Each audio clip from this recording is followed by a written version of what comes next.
નમસ્તે વિદ્યાર્થી મિત્રો, welcome back to knowledge garden. આજે આપણે રસાયણ ચેપ્ટર 1 રસાયણ વિજ્ઞાનનો ચેપ્ટર 1 રાસાયણિક પ્રક્રિયાઓ અને સમીકરણ એમાં વિસ્થાપનનો પોઈન્ટ ભણશું. જો આપણે આગળ સંયોગીકરણ જોયું, સંયોગીકરણ પછી વિઘટન જોયું, આજે આપણે વિસ્થાપન જોશું. ને વિસ્થાપનની અંદર ખાસ કરીને હું તમને આજે સક્રિયતા શ્રેણી, આ સક્રિયતા શ્રેણી છે એ પાછળ રસાયણ વિજ્ઞાનના પાઠમાં જેમ કે એસિડ બેઝનો પાઠ છે, ધાતુઓ ધાતુનો પાઠ છે, એ બધેની અંદર આ સક્રિયતા શ્રેણી તમને આવડવી જ જોઈએ. તો આ સક્રિયતા શ્રેણીની એકદમથી સરળ અને સિમ્પલ ચાવી આપું છું અને આ ચાવી તમને એકદમ સરળતાથી યાદ રહી જશે ને આખી સક્રિયતા શ્રેણી તમને મોઢે યાદ રહી જશે. બોર્ડની અંદર ને પ્રથમ પરીક્ષાની અંદર પણ સક્રિયતા શ્રેણીમાંથી વચ્ચેથી અમુક ધાતુ તત્વો લે છે અને કહે છે કે એને સક્રિયતા શ્રેણીમાં તમે ગોઠવો. વિસ્થાપન પણ સક્રિયતા શ્રેણી ના આવડે તો વિસ્થાપન પણ આપણને આવડે નહીં. તો આ સક્રિયતા શ્રેણી કેવી રીતે યાદ રાખવી એનો આખો એક ચાવી તૈયાર છે જે આજે તમારી સમક્ષ રજૂ કરું. તો જુઓ, આ છે આપણી સક્રિયતા શ્રેણી. તમે કહેશો બેન આ તો ચોપડીમાં એ લખેલું છે કે potassium, sodium, calcium, magnesium, aluminium, zinc, iron, lead, hydrogen, copper, પારો, ચાંદી અને સોનું. આ તો બધું લખેલું છે, પણ ચાવી આ યાદ કેમ રાખવું? તો જુઓ, આ પોતે જ તમને એક આખી કવિતા બનાવી રહી છે. જુઓ કેવી રીતે, વાંચો જરાક બરોબર રીતે. કે અને એન એ ભેગા કરો તો શું થાય? કાના. હવે જો હું જ્યાં પેન રાખું છું એ પ્રમાણે હું જે શબ્દ બોલું છું એ જુઓ. કા ના કા માગે એલા. તમે મોબાઈલની અંદર શોર્ટ લેંગ્વેજ તો વાપરતા જ હશો. તો જુઓ, કે એન એ એટલે કાના, સી એટલે કા એટલે શું કામ? કે એન એ કા ના કા માંગે એલા જાને, ઝેડ એન એટલે જાને, ફરી પીબી એટલે પપ્પાને બકી દઉં. કાના કા માંગે એલા જાને, ફરી પપ્પાને બકી દઉં. હું કહું હજી આગળ આવું. મારવા માટે કહે છે, હું કહું હજી આગળ આવું. એટલે આપણી લાઈન શું થઈ? કાના કા માંગે એલા જાને, ફરી પપ્પાને બકી દઉં. હું કહું હજી આગળ આવું. તો આખી આપણી સક્રિયતા શ્રેણીથી જો તમે આ લાઈન યાદ રાખી લ્યો તો તમે ખપે એવા આડા તત્વો ગોઠવીને લીધા હોય તો પણ તમે એને આ લાઈનથી આખા સરસથી ગોઠવીને રાખી શકો. સૌથી વધુ સક્રિય કોણ છે? કે એટલે પોટેશિયમ, એને એટલે સોડિયમ, એનાથી ઓછો સક્રિય, એનાથી ઓછો કેલ્શિયમ, એનાથી ઓછો સક્રિય મેગ્નેશિયમ, એનાથી ઓછો સક્રિય એલ્યુમિનિયમ, એનાથી ઓછો ઝીંક, પછી આયર્ન, લેડ, હાઇડ્રોજન, કોપર, પારો, ચાંદી અને સોનું. બરોબર? તો સૌથી ઓછા સક્રિય પાછળ, સૌથી વધુ સક્રિય આગળ તત્વ છે. આખી આપણી એક લાઈન, એ લાઈન યાદ રાખો તો તમે એને સક્રિયતા ક્રમમાં ગોઠવી શકો. કાના કા માંગે એલા જાને, ફરી પપ્પાને બકી દઉં. હું કહું હજી આગળ આવું. હવે વિસ્થાપનમાં આપણે આ સક્રિયતા શ્રેણી ક્યાં ઉપયોગમાં લેશું? તો વિસ્થાપનની અંદરનો નિયમ છે કે વધુ સક્રિય ધાતુ હોય ને એ ઓછી સક્રિય ધાતુનો વિસ્થાપન કરે. પણ જો ઓછી સક્રિય ધાતુ હોય તો એ વધુ સક્રિય ધાતુનો વિસ્થાપન ના કરી શકે. એટલે આપણે કઈ વધુ સક્રિય ધાતુ છે એ ગોતવી પડે અને કઈ ઓછી સક્રિય ધાતુ છે એનો સલ્ફેટનો દ્રાવણ લેવો પડે. દાખલા તરીકે જો અહીંયા મેં લીધો છે આયર્ન અને કોપર, તો તમે જોશો કે આયર્ન અહીંયા છે Fe અને કોપર પાછળ છે. એટલે આ કેવો છે? વધુ સક્રિય છે અને આ કેવો છે? ઓછો સક્રિય છે. બરોબર? તો હવે વધુ સક્રિય છે એ ઓછી સક્રિય ધાતુનો વિસ્થાપન કરી શકે, પણ ઓછી સક્રિય ધાતુ વધુનો વિસ્થાપન કરે નહીં. એટલે સૌથી પહેલા હું શું લઈશ? આયર્ન લઈશ અને ઓછી સક્રિય ધાતુનો સલ્ફેટ લઈશ એટલે CuSO4 કોપર સલ્ફેટ. આયર્નના ટુકડાને કોપર સલ્ફેટના દ્રાવણમાં નાખીશ તો શું થશે? આયર્ન સલ્ફેટ બની જશે, FeSO4 બની જશે અને આ કોપરનું શું થયું? વિસ્થાપન થઈ ગયું, કોપર છૂટો થઈ ગયો. એટલે કે ટૂંકમાં વિસ્થાપન કરવું એટલે કે ઓછી સક્રિય ધાતુના દ્રાવણમાંથી જે ઓછી સક્રિય ધાતુ છે એને અલગ કરી નાખવી, તો એને વિસ્થાપન કહેવાય. ને એ અલગ કોણ કરશે? તો એનાથી વધુ સક્રિય ધાતુ હોય એ જ એને અલગ કરી શકે. તો હવે એના પ્રમાણે આપણે વિસ્થાપનની વ્યાખ્યા શું લખી શકીએ? તો વધુ સક્રિય ધાતુનો ટુકડો, બરોબર, ઓછી સક્રિય ધાતુના દ્રાવણમાંથી, આ ઓછી સક્રિય ધાતુનો દ્રાવણ ધાતુમાંથી તે ધાતુને દૂર કરે કે અલગ કરે તો તે રાસાયણિક પ્રક્રિયાને આપણે વિસ્થાપનની પ્રક્રિયા કહીએ છીએ. વધુ સક્રિય ધાતુનો ટુકડો ઓછી સક્રિય ધાતુના દ્રાવણમાંથી ઓછી સક્રિય ધાતુને મુક્ત કરી દે તો એને આપણે શું કહીએ છીએ? વિસ્થાપન. હું ઘણી વાર રમૂજમાં કહેતી હોઉં કે આ કોપર બેન છે ને બહુ રૂપાળા હતા, પણ અહીંયા SO4 ના ડાકુ છે એને પકડી લીધા હતા, છોડતા નહોતા. અને આ આયનભાઈ છે ઈ સરસ મજાનો મોહિની રૂપ લઈ લે છે, એટલે આ ડાકુ જે SO4 હોય છે એની સાથે જોડાઈ જાય છે, એમ કે ચાલો કોપર કરતા તો આ આયન વધારે રૂપાળી છે, એને પકડી લઈએ. એટલે કોપરને છૂટી કરી નાખે છે અને આયનને પકડી લે છે, પણ આયનને પકડવી અને પછી મોંઘીએ પડી જાય છે. હા, તો ખાલી આપણે યાદ રાખવા માટે છે. પણ ટૂંકમાં વિજ્ઞાનની ભાષામાં કહીએ તો વધુ સક્રિય ધાતુનો ટુકડો ઓછી સક્રિય ધાતુના દ્રાવણમાંથી ઓછી સક્રિય ધાતુને મુક્ત કરી દે, તેને આપણે શું કહીએ છીએ? વિસ્થાપન. આમાંથી તમે બીજી પણ બનાવી શકો સક્રિયતા શ્રેણી. હાલો આપણે બનાવી. જેમ કે અત્યારે આપણે એલ્યુમિનિયમ લઈએ ને એનાથી ઓછી સક્રિય ધાતુ તરીકે શું લેશું? આયન લેશું. જો હવે એલ્યુમિનિયમ વધુ સક્રિય છે કારણ કે એ પહેલા આવે છે અને આયન પછી આવે છે, એટલે એ કેવી થઈ ગઈ? ઓછી સક્રિય ધાતુ થઈ. તો હવે એને કેવી રીતે લેશું? તો પહેલા લેશું એલ્યુમિનિયમનો ટુકડો, બરોબર. હવે એને આયન સલ્ફેટમાં નાખી દેશું, એટલે FeSO4 આયન સલ્ફેટ. તો રાસાયણિક પ્રક્રિયાથી એલ્યુમિનિયમ સલ્ફેટ બની જશે અને આયન ભાઈ આપણા શું થઈ જશે? મુક્ત થઈ જશે. તો અહીંયા જો આયન કરતા વધુ સક્રિય કોણ હતો? એલ્યુમિનિયમ હતો. તો વધુ સક્રિય ધાતુનો ટુકડો લીધો ને એનાથી ઓછી સક્રિય ધાતુના સલ્ફેટમાંથી આ ધાતુનો સલ્ફેટ બન્યો હતો ને, હવે આયનને મુક્ત કરવા પાછો કોણ આવ્યો? એલ્યુમિનિયમ આવ્યો. તો શું થયો કે આયનને અલગ કરી નાખ્યો અને પોતે સલ્ફેટ સાથે જોડાઈ ગયો. એટલે કે ટૂંકમાં વિસ્થાપનની પ્રક્રિયા એટલે વધુ સક્રિય ધાતુ છે એ ઓછી સક્રિય ધાતુના દ્રાવણમાંથી એ ઓછી સક્રિય ધાતુને મુક્ત કરી દે, તેને વિસ્થાપનની પ્રક્રિયા કહેવાય છે. કેટલીક વાર દ્વિવિસ્થાપન પણ થાય છે. એક જ રાસાયણિક પ્રક્રિયાની અંદર બંને એકબીજાને મુક્ત કરે છે. જેમ કે અહીંયા જો આ નીચેનું સમીકરણ જુઓ તો સોડિયમ સલ્ફેટ, બેરિયમ ક્લોરાઇડ. હવે આ બંને વચ્ચે શું થશે? તો સોડિયમ છે એ સલ્ફેટ સાથે જોડાયેલો છે, સલ્ફેટ નામના ડાકુ સાથે જોડાયેલો છે, જ્યારે બેરિયમ છે એ ક્લોરાઇડ નામના ડાકુ સાથે જોડાયો છે. બંને પોતાના ડાકુઓની અદલા બદલી કરશે. હવે અહીંયા શું થશે? બેરિયમ છે એ સલ્ફેટ સાથે જોડાઈ જશે અને સોડિયમ છે એ કેની સાથે જોડાઈ જશે? ક્લોરાઇડ સાથે. એટલે કે સોડિયમને સલ્ફેટમાંથી મુક્ત કોણે કર્યો? તો બેરિયમે, કારણ કે એનો સલ્ફેટ કોણે લઈ લીધો? બેરિયમે. અને બેરિયમને ક્લોરાઇડમાંથી મુક્ત કોણે કર્યો? સોડિયમે, કારણ કે એનો ક્લોરાઇડ કોણે લઈ લીધો? સોડિયમે લઈ લીધો, બરોબર. તો આવી રીતે બંને એકબીજાનું વિસ્થાપન કર્યું એમ કહેવાય. પણ અહીંયા સંપૂર્ણ ખાલી બેરિયમ કે ખાલી સોડિયમ આપણને મળશે નહીં. તો અહીંયા ખાલી આયનોની જ અદલા બદલી થઈ. તો આવી પ્રક્રિયાને આપણે દ્વિવિસ્થાપન કહીએ છીએ. દ્વિવિસ્થાપનની વ્યાખ્યા તમે આવી રીતે લખી શકો કે એક જ રાસાયણિક પ્રક્રિયાની અંદર બંને તત્વો એકબીજાના આયનોની અદલા બદલી કરે છે, તો એને આપણે દ્વિવિસ્થાપન કહીએ છીએ. અહીંયા કને આ ચીકણા અવક્ષેપ મળશે, BaSO4. હવે પ્રશ્ન થાય અવક્ષેપ એટલે શું? તો તમે તમારી મમ્મીને ઘણીવાર છાશમાંથી માખણ કાઢતા જોયા હશે કે મલાઈ જમાવી રાખતા હોય, પછી એને જંગે એટલે માખણ છે ચીકણા અવક્ષેપ ઉપર આવી જાય છાશમાં, પછી પીગળેલા નથી હોતા, ઓગળેલી અવસ્થામાં નથી હોતા, બરોબર. તો અવક્ષેપ કેને કહેવાય છે? તો પાણીમાં જે અદ્રાવ્ય હોય, પાણીમાં જે પીગળતા ન હોય, પાણીમાં દ્રાવ્ય ન હોય, પાણીમાં અદ્રાવ્ય હોય તેવા સફેદ પદાર્થનું નિર્માણ થાય. તો કોઈ પણ રાસાયણિક પ્રક્રિયામાં, રાસાયણિક પ્રક્રિયા દરમિયાન પાણીમાં અદ્રાવ્ય હોય તેવો સફેદ પદાર્થનું નિર્માણ થાય, તો એવા સફેદ પદાર્થને આપણે શું કહીએ છીએ? અવક્ષેપ કહીએ છીએ, જે ચિકાસવાળા હોય છે. છાશમાંથી માખણ કાઢીએ છીએ તો માખણ પોતે એક જાતનો અવક્ષેપ જ છે અને એ રાસાયણિક પ્રક્રિયાને આપણે અવક્ષેપણની પ્રક્રિયા કહીએ છીએ. હવે અહીંયા કને અવક્ષેપણ કેને કહેવાય, અવક્ષેપ કેને કહેવાય એ જોયું.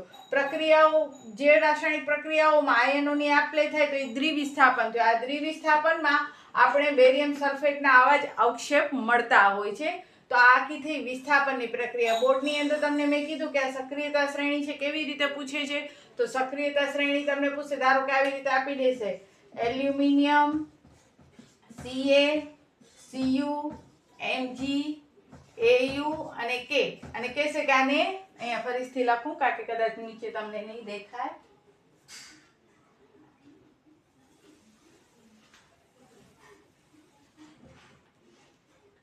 Aluminium, Ca, Cu, Mg, Au અને K, અને કહેશે આને હવે સક્રિયતા ક્રમમાં ગોઠવો. તો હવે તમે કેવી રીતે ગોઠવશો? તો તમારે ગીત ગાવાનું, કા ના કા માંગેમાં જે આવતું આવી લખતા આવો. પેલા કા, તો કામાં કે આવી ગયો, કા ના નથી આવ્યો, કા તો પાછો કા, માગે તો માગે, એલા તો એલા, જાને, તો જાને એટલે ZN આમાં નથી, ફરી તો FE પણ નથી, પપ્પાને બકી દઉં એ પણ નથી, હું એટલે H ઈ પણ નથી, કહું તો CU હું કહું, હજી તો HG નથી, આગળ તો એ નથી, આવું તો આવું. બરોબર? તો આ થઈ ગયો તમારો ગોઠવાઈ ગઈ. સીધા 2 માર્ક્સ તમને મળે જો તમને આ આખી લાઈન આવડે તો. રસાયણ વિજ્ઞાન બહુ જ સહેલું છે, તમે ધારો તો આવું ઘણું બધું કરી શકો છો. આનાથી પહેલાના વિડીયોમાં મેં તમને કીધું હતું ઓક્સિડેશન અને રિડક્શનની, તો એનાય થોડાક તમને સૂત્ર દેખાડું. જો કે પરીક્ષામાં એટલો બધો ઇમ્પોર્ટન્ટ નથી, ક્યારેક 2 માર્ક્સમાં એની વ્યાખ્યાઓને પૂછાતી હોય છે, તો આપણે એ પણ જોઈ લઈએ ઓક્સિડેશન કેવી રીતે થાય છે અને રિડક્શન કેવી રીતે થાય છે. અહીંયા એક ઉદાહરણ લખું છું, Cu+O2 ઉષ્મા આપવાથી CuO2. બરોબર? તો અહીંયા શું થયો? તો કોપરનું ઓક્સિડેશન થયું, કારણ કે કોપરમાં ઓક્સિજન ઉમેરાયો અને કોપર ડાયોક્સાઇડ બની ગયો, તો આ ઓક્સિડેશનની પ્રક્રિયા થઈ. આમાં જ આપણે વિઘટનની પ્રક્રિયા પણ દેખાડી શકીએ છીએ કે CuO રિડક્શનની પ્રક્રિયા થશે. અહીંયા H2 એને ઉષ્મા આપશું તો Cu+H2O. તો અહીંયા જો કોપરની અંદર ઓલરેડી ઓક્સિજન હતો, તો એમાં હાઇડ્રોજન ઉમેરવામાં આવ્યો તો શું થયો? ઓક્સિજન એમાંથી દૂર થઈ ગયો. આ હાઇડ્રોજન ઓક્સિજન જટી લીધો એનો ને કોપર થઈ ગયો અલગ. તો આ પ્રક્રિયા છે કેની થઈ કહેવાય? રિડક્શનની પ્રક્રિયા થઈ કહેવાય. અને આ પ્રક્રિયા કેની થઈ કહેવાય? ઓક્સિડેશનની પ્રક્રિયા થઈ કહેવાય. એટલે કે ઓક્સિડેશનમાં કોપરની અંદર ઓક્સિજન ઉમેરાયો, જ્યારે રિડક્શનમાં કોપર ઓક્સાઇડ હતો એમાંથી ઓક્સિજન શું થઈ ગયો? નિપજમાં દૂર થઈ ગયો, તો એ રિડક્શનની પ્રક્રિયા.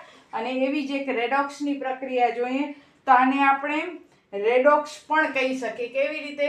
તો જો અહીંયા H2 જે છે, H2 આગળ ઓક્સિજન હતો નહીં પ્રક્રિયકમાં, પણ નિપજમાં H2 આગળ શું આવી ગયો? ઓક્સિજન આવી ગયો. એટલે કે H2 ને ઓક્સિજન મળ્યો, તો H2 માટે આ કઈ પ્રક્રિયા થઈ કહેવાય? ઓક્સિડેશનની પ્રક્રિયા થઈ કહેવાય. જ્યારે કોપર આગળ ઓક્સિજન હતો પણ નિપજમાં કોપર આગળથી ઓક્સિજન જટી લેવામાં આવ્યો, તો એ પ્રક્રિયાને આપણે શું કહીશું? રિડક્શનની પ્રક્રિયા. તો એક જ રાસાયણિક પ્રક્રિયાની અંદર ઓક્સિડેશને દેખાણું, રિડક્શને દેખાણું, તો આ આખી રાસાયણિક પ્રક્રિયાને આપણે રેડોક્સની પ્રક્રિયા પણ કહીએ છીએ. અને પછી આ પાઠનો છેલ્લો પોઈન્ટ છે જે આજે આપણે ચલાવીએ અને આ પાઠ પૂરો જ કરી લઈએ, તો ખોરાપણું. રોજિંદા જીવનમાં ઓક્સિડેશન પ્રક્રિયાઓની અસર, એમાં ક્ષારણ અને ખોરાપણું. ક્ષારણ તો તમે જોયો હશે, એક સરસ મજાનો ભજન છે. મને જો કે ભજનની આખી કડી નથી આવડતી ને મારો રાગ પણ એટલો બધો સારો નથી, પણ એક છે કે સોનાને લાગે ક્યાંથી કાટ, ઓ સંસારી મનવા સોનાને લાગે ક્યાંથી કાટ. તાંબુળો લીલો થાય, ચાંદી ઝાંખી થાય, બધી ધાતુઓના એની અંદર નામ પણ આવ્યા છે. તો એ આખું ક્ષારણનું કહે છે. ક્ષારણ એટલે શું? તો ક્ષારણ એટલે ખવાવું. બરોબર? એટલે કે ધાતુ ધીરે ધીરે ધીરે ઘસાઈ જાય અને એમાં કાણા પડી જાય એટલે એ ક્ષારણ થયું તેમ કહેવાય. તમે તમારા ઘરની આજુબાજુ લોખંડ જોયું હશે. લોખંડને જો તમે ખુલ્લો રાખી દો છો ભેજવાળા વાતાવરણમાં, તો એમાં તમને કથ્થાઈ રંગના ડાઘા થાય છે ને ધીરે ધીરે પછી એમાં કાણા પડી જાય છે, ધાતુ ખવાઈ જાય છે, લોખંડ ખવાઈ જાય છે. તો એને આપણે ક્ષારણ કહીએ છીએ. તમારા ઘરની અંદર પિત્તળના વાસણ હોય કે તાંબાના વાસણ હોય તો એમાં તમે લીલા ડાઘ જુઓ છો, તો એ શું છે? કાટ છે, ક્ષારણ છે. ક્ષારણને કાટ પણ આપણે કહી શકીએ છીએ. એલ્યુમિનિયમના વાસણ હોય તો એની અંદર કાળા ડાઘા પડી જાય છે, તો એ પણ શું છે? એક જાતનું ક્ષારણ છે. તમારે નવી લીધેલી ચાંદીના કોઈ પણ ઘરેણા કે વાસણ કે કાંઈ પણ હોય તો થોડાક સમય પછી એ પણ ઝાંખા પડી જાય છે, તો એ પણ શું છે? ક્ષારણ છે.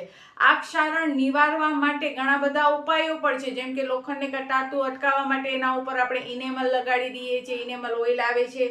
પછી એના ઉપર રંગ લગાડવામાં આવે છે, ઝીંકનું પડ લગાડવામાં આવે છે. આ બધી કઈ ધાતુ છે?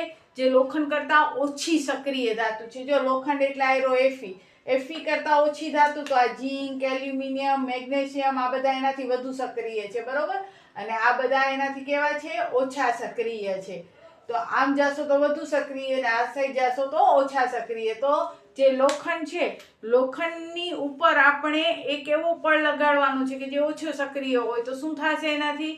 તો લોખંડ છે એના ઉપર આપણે ઝીંકનું કે એનું પડ લગાડી નાખીએ છીએ તો ક્ષારણ થતું અટકી જાય છે. ઝીંક છે એ લોખંડ કરતાં કેવો છે? વધુ સક્રિય છે. એટલે રાસાયણિક પ્રક્રિયા એ જ કરશે, લોખંડને કરવા દેશે નહીં. એટલે આવી રીતે આપણે લોખંડ ઉપર કલર લગાડી શકીએ છીએ, ઇનેમલ લગાડી શકીએ છીએ, ઝીંકનું પડ લગાડી શકીએ છીએ. બરોબર? તો આવી રીતે આપણે લોખંડ છે એને કટાતું અટકાવી શકીએ છીએ. પછી ચાંદી જે છે તો એને પણ આપણે કોલગેટથી ને ઘણા સાફ કરીને પાછી ચમક લઈ આવતા છે, કારણ કે કોલગેટ પોતે શું છે, બેઝિક છે. તો આવી રીતે ક્ષારણ અટકાવવાના પણ ઘણા બધા ઉપાયો છે. અને પછી આવશે ખોરાપણું. ખોરાપણું શું છે? ખોરાપણું 2 માર્ક્સ માટે મોસ્ટ આઈએમપી પ્રશ્ન છે. શું છે ખોરાપણું? તો તમે જોશો કે ઘણીવાર તમે તળેલી વસ્તુને, ખાસ કરીને સિંગ તેલમાં તળેલી વસ્તુ હોય કે પછી કોઈ પણ તેલમાં તળેલી વસ્તુ હોય, તમે એને જો ખુલ્લી રાખી દો છો, એટલે કે એકદમ એરપ્રૂફ ઢાંકણાની અંદર, એટલે એરપ્રૂફ ડબ્બો હોય એની અંદર બંધ નથી કરતા ને એની અંદર જો જરાક પણ હવા જાય છે તો અમુક સમય પછી તે બગડી જતી હોય છે. તેની સુગંધ છે, એની જે ગંધ છે એ બદલાઈ જતી હોય છે, એનો સ્વાદ બદલાઈ જતો હોય છે, એની ખાવા માટે કેવી થઈ જતી હોય છે? અયોગ્ય થઈ જતી હોય છે. એને આપણે સાદી ભાષામાં કહીએ કે ખોરું થઈ ગયું છે, ખરાબ થઈ ગયું છે. દાખલા તરીકે લકડિયા છે, ગાંઠિયા છે, ચવાણું છે કે કાંઈ પણ એવી વસ્તુ તળેલી હોય જે તમે એક ડબ્બામાં ભરી રાખી હોય, પણ એ ડબ્બો છે એ એરપ્રૂફ ન હોય અને થોડાક સમયમાં તમે ભૂલી જાઓ છો કે ડબ્બામાં એ વસ્તુ છે, 10-15 દિવસ પછી તમે ખોલશો તો એ ડબ્બાની અંદરથી એ વસ્તુની જે સ્મેલ છે એ બદલી જતી હોય છે અને ખાવાને યોગ્ય રહેતી નથી. તો આ ખોરાપણું અટકાવવા માટે શું કરે છે? તો તમે જુઓ છો કે બહારના જે પડીકા તમે લ્યો છો એ પડીકાની અંદર વસ્તુ જલ્દી ખોરી નથી થતી. શું કામ એની અંદર ખોરી નથી થતી? તો એ પડીકાની અંદર માલ ઓછો અને હવા જાજી હોય છે. હવાની અંદર શું હોય છે? તો નાઇટ્રોજન ભરેલો હોય છે. નાઇટ્રોજન છે ને એ બિનસક્રિય છે, એટલે કે એ કોઈ જાતની રાસાયણિક પ્રક્રિયા ખોરાક સાથે કરતો નથી અને અન્યને કરવા દેતો પણ નથી. એટલે એની અંદર નાઇટ્રોજન ભરવામાં આવતો હોય છે એ પેકેટની અંદર, જેથી કરી અને એ પેકેટમાં ભરેલી વસ્તુ છે એ ખોરી થાય નહીં. આ ઉપરાંત બીજા કયા ઉપાય છે? તો એને એરપ્રૂફ ડબ્બાની અંદર કે એરપ્રૂફ કોઈ પણ પેકેટ હોય એની અંદર તમે પેક કરો કે જેથી એની અંદર હવાની અવર જવર ન થઈ શકે, તો પણ તમે ખોરાપણું અટકાવી શકો છો. ખોરાપણામાં ખાસ કરીને તેલ, ઘીવાળી અને ચરબીવાળી વસ્તુમાં જ ખોરાપણું વધારે જોવા મળે છે. અને જો આ ખોરી વસ્તુ આપણે ખોરાક તરીકે લઈએ, ગ્રહણ કરીએ છીએ, તો આપણી તંદુરસ્તી ઉપર એની નુકસાનકારક અસર થતી હોય છે. એટલે ખોરી વસ્તુ આપણે ખાવી જોઈએ નહીં. એના માટે આપણે ખોરાપણું અટકાવી શકે એવા પદાર્થોનો આપણે ઉપયોગ કરવાનો હોય છે, જેમાં નાઇટ્રોજનનો ઉપયોગ પણ થતો હોય છે. તો આ પાઠની અંદર આપણે ખોરાપણું જોયું, ક્ષારણ જોયું. આપણે જોઈએ છે ક્ષારણમાં પુલ હોય, મોટા મોટા બ્રિજ હોય છે, પછી લોખંડના પાટા હોય છે, મોટા મોટા માંડવીમાં તો જહાજ પણ બનતા હોય છે. તો આ બધેને ક્ષારણથી અટકાવવા પડે છે, કારણ કે જો ક્ષારણ લાગી જાય તો એ લોકોને મોટું નુકસાન થાય છે. અને એન્ટીઓક્સિડેશન તરીકે આપણે ખોરાપણા તરીકે એન્ટીઓક્સિડેશન પણ વાપરી શકીએ છીએ અને વધારે પડતા નાઇટ્રોજનનો ઉપયોગ વધારે થાય છે, કારણ કે એ નિષ્ક્રિય વાયુ છે. તો અહીંયા આપણો આ પહેલો પાઠ કેમેસ્ટ્રીનો પૂરો થાય છે. આશા છે બધાને બધું સમજાણું હશે. હજી પણ બહુ ઓછા વિદ્યાર્થીઓ કોમેન્ટ્સ કરે છે અથવા પર્સનલી જ મને આન્સર મોકલતા હોય છે. તો તમે મને કોમેન્ટ્સમાં મોકલો એટલે બીજા બધા વિદ્યાર્થીઓ પણ જોઈ શકે તમારી કોમેન્ટ્સ. તો બસ આજના વિડીયોમાં આટલું જ. નેક્સ્ટ વિડીયોમાં હવે આપણે પાઠ બીજો એસિડ બેઝ, અને ખાસ હમણાં પરીક્ષા આવશે તમારી 13 તારીખે વિજ્ઞાનની. તો એ વિજ્ઞાનની જે એકમ કસોટી છે એનો પણ સરસ મજાનો એક આઈએમપી વિડીયો, મોસ્ટ આઈએમપી ક્વેશ્ચનનો વિડીયો હું મોકલીશ, તો તે તમે બધા જોશો. ત્યાં સુધી જય હિન્દ, જય ભારત. સૌ ભણે, સૌ આગળ વધે.